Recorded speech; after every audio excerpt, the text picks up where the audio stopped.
रात के 12 बज रहे हैं। भैरवगढ़ गांव की तरफ जा रही ट्रेन का जनरल डिब्बा एकदम खाली है। छत की लाइट जल रही है, लेकिन बहुत कमजोर पीली रोशनी में। बाहर घना अंधेरा है। खिड़की के कांच पर बारिश की बूंदें धीरे धीरे फिसल रही हैं और इसी डिब्बे की एक सीट पर विक्रम और समीर बैठे हैं। विक्रम फाइल देख रहा है। उसके चेहरे पर झुंझलाहट है। पूरे डिब्बे में सन्नाटा है। ट्रेन के चलने की एक करस आवाज और कभी कभी सीटी की लंबी डरावनी गूंज। अचानक ट्रेन के सन्नाटे में समीर का मोबाइल बज उठता है। वह चौंक कर जेब से फोन निकालता है। स्क्रीन पर नाम चमक रहा था, HB साहब। नेटवर्क की बस 1-2 लकीरें थीं, जैसे कॉल अभी टूट ही जाएगी। समीर कॉल उठा लेता है। Hello sir. हाँ, हम बस पहुंचने ही वाले हैं। लेकिन सर, ये कैसी जगह भेज दिया है आपने? मैप पर तो ये गांव दिखता भी नहीं है। हाँ, इसीलिए तुम्हें कॉल किया है। समीर, गांव में जाकर फाइल साइन करो और दोनों सुबह वापस आ जाओ। मुझे अभी पता चला वो गांव कुछ ठीक नहीं है। समीर कहता है। हेलो सर, आवाज कट रही है। मुझे कुछ सुनाई नहीं दे रहा है। कल बात करते हैं। ऐसा कहकर समीर कॉल काट देता है। तभी विक्रम हल्की चिंता और झिझक के साथ पूछता है, क्या हुआ? सर ने क्या कहा? समीर सिर हिलाते हुए थोड़ा गुस्से में जवाब देता है, कुछ नहीं, बस आवाज कट गई। यहाँ नेटवर्क सही से काम ही नहीं कर रहा। तभी विक्रम बैग में फाइल रखते हुए झुंझला कर बोला, हद है यार।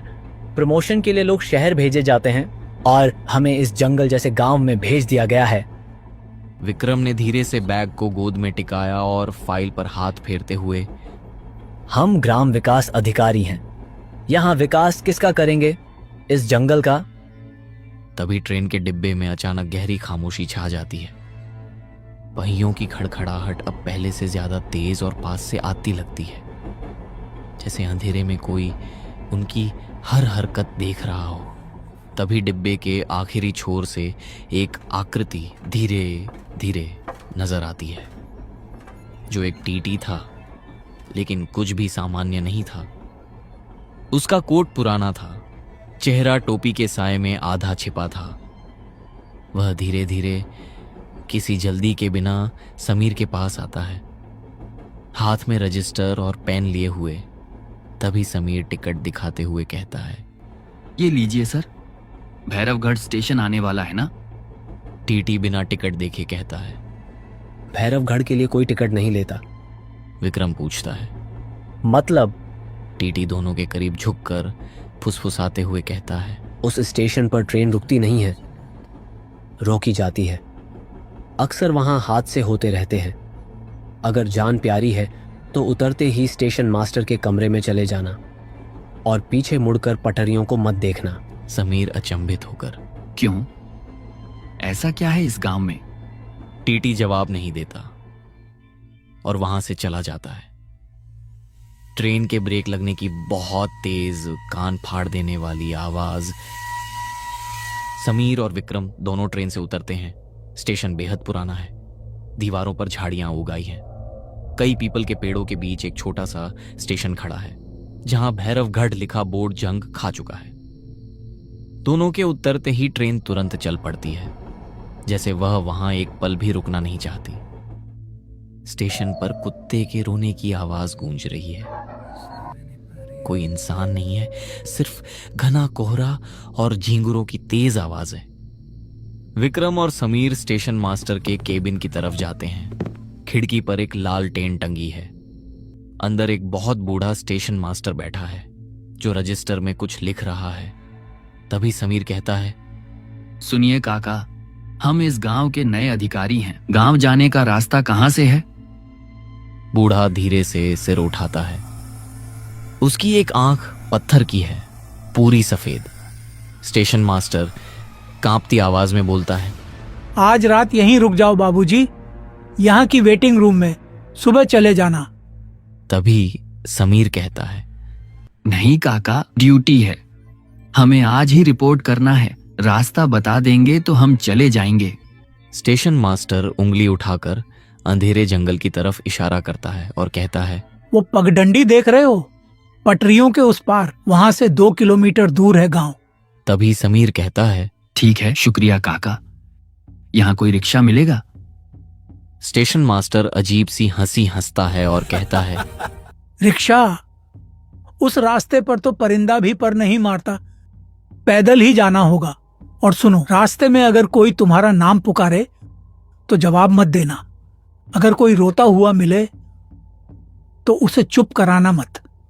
और सबसे जरूरी बात, अगर कोई तुम्हारे सामने आ जाए तो अपनी आंखें बंद कर लेना और सवेरे तक मत खोलना। समीर अपने डर को छिपाते हुए कहता है, आप लोग भी ना हमें डरा रहे हैं, हम चलते हैं। विक्रम सोच में पड़ जाता है और स्टेशन मास्टर से कहता है, काका, ऐसे क्यों बोल रहे हो? क्या इस रास्ते पर कोई खतरा है? तभी स्टेशन मास्टर कहता है, यह बहुत लंबी कहानी है बेटा, एक छलावे की। तभी समीर विक्रम का हाथ पकड़कर उसे वहां से ले जाता है और कहता है, अरे भाई, बहुत देर हो चुकी है, ये कहानियां सुनने का वक्त नहीं है। दोनों पटरियां पार कर जंगल के रास्ते पर आ जाते हैं। समीर ने अपने फोन की फ्लैशलाइट जला रखी है। गली जैसा पतला रास्ता है, दोनों तरफ झाड़ियां और ऊंचे ऊंचे बांस के पेड़ खड़े हैं। हवा चलने पर बांस आपस में रगड़ते हैं। बांसों के रगड़ने की आवाज ऐसी लगती है जैसे कोई रो रहा हो। समीर और विक्रम तेज कदमों से चल रहे हैं। अचानक उन्हें महसूस होता है कि उनके कदमों की आवाज के अलावा भी एक तीसरी टाप सुनाई दे रही है। समीर पलटकर फ्लैशलाइट मारता है। कुछ नहीं, सिर्फ घना कोहरा। समीर दबी आवाज में कहता है, कौन है? हम सरकारी अफसर हैं, जो भी है सामने आओ, वरना अंजाम बहुत बुरा होगा। तभी हवा में एक बहुत ही मधुर लेकिन डरावनी आवाज गूंजती है, एक औरत की। कहाँ जा रहे हो बाबूजी? आवाज आते ही समीर के फोन की लाइट अचानक फ्लिकर करने लगती है और फिर बंद हो जाती है। जंगल के बीचों बीच अब समीर और विक्रम घने पिच ब्लैक अंधेरे में खड़े हैं। समीर घबराकर फोन को ठोकता है। तभी उसके ठीक कान के पास किसी की गर्म सांस महसूस होती है। एक आवाज फुसफुसाती है, माचिस है क्या बाबूजी? समीर चीख पड़ता है। समीर घबराकर विक्रम का हाथ पकड़ लेता है और दोनों आगे की ओर भागने लगते हैं। वे अंधाधुंध दौड़ते हैं। उन्हें पता नहीं है कि वो कहां जा रहे हैं। भागते हुए समीर का पैर अचानक जमीन से निकली एक मोटी जड़ में उलझ जाता है। वह संतुलन खो देता है और धड़ाम से गिर जाता है। उसकी आंखें बंद हो जाती हैं। विक्रम हांफता हुआ उसके पास पहुंचता है। घुटनों के बल बैठकर समीर का चेहरा पकड़ता है और कहता है, समीर, क्या हुआ? उठ, कोई आ रहा है। समीर उठ। विक्रम उसका कंधा हिलाकर है कहता है, समीर उठ, उठ जा समीर। समीर कोई हरकत नहीं करता।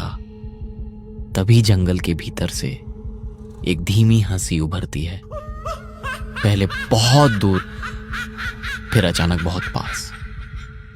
टूटी हुई, सांसों में डूबी हंसी।